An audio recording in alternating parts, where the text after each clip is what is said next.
So if you've watched much fighting game content or spent time around fighting game players, especially anime fighting games, I'm sure you've heard tons of people saying random combinations of numbers and letters, and that it's all probably really confusing to you, but I'm here to help you figure out what all that means. Now, I'm sure many of you have been around a full-size keyboard enough at some point to know about the numpad, the box of numbers that's normally on the very right of a full-size keyboard.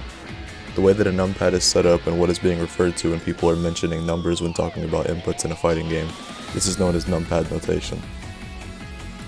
So imagine you're playing a fighting game and you're using your numpad for directions, and instead of saying the direction like forward or backwards or left or right, you're using the number that you're currently pressing on a numpad to state which direction you're currently moving in. This is essentially what numpad notation is.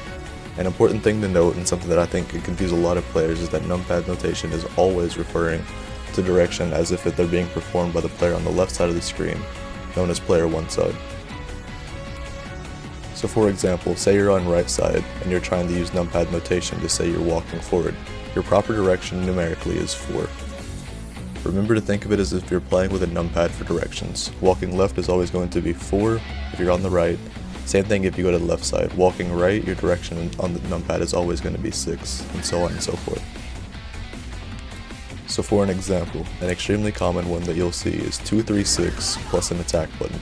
All this is saying is that for you to do a down, forward motion, and then the attack button for your input.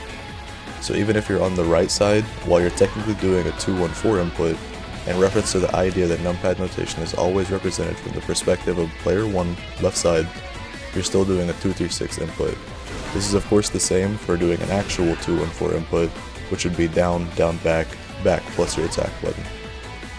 So now, what does all this mean and how do I apply this? Say you're learning Guilty Gear and you're reading up on Dust Loop to learn combos for your characters, or even watching a combo video guide. These combos will almost always be put into numpad notation, so understanding this will help a ton in that case. Also, let's say part of the combo is saying like 5P or 5K or 6P or 6H or whatever. This is referring to the direction you need to be pressing at the same time you're pressing your attack button for the correct normal to come out.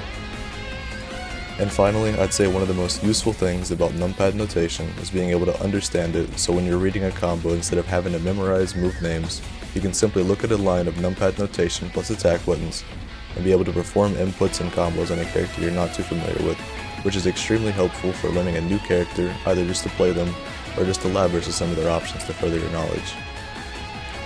Anyways, this has been a quick guide on understanding numpad notation and implementing it in a helpful way. I hope this video has been informative and entertaining. If you did enjoy, feel free to leave a like on the video. Per usual, if you have any questions at all, leave them in the comments and I'll be as helpful as I can. If you think I did a good job explaining this, share it with a friend that maybe doesn't understand numpad notation, and hopefully I can help them out. I hope all of you are having a great day and continue to have a great rest of your day, and I'll catch you in the next one. Peace.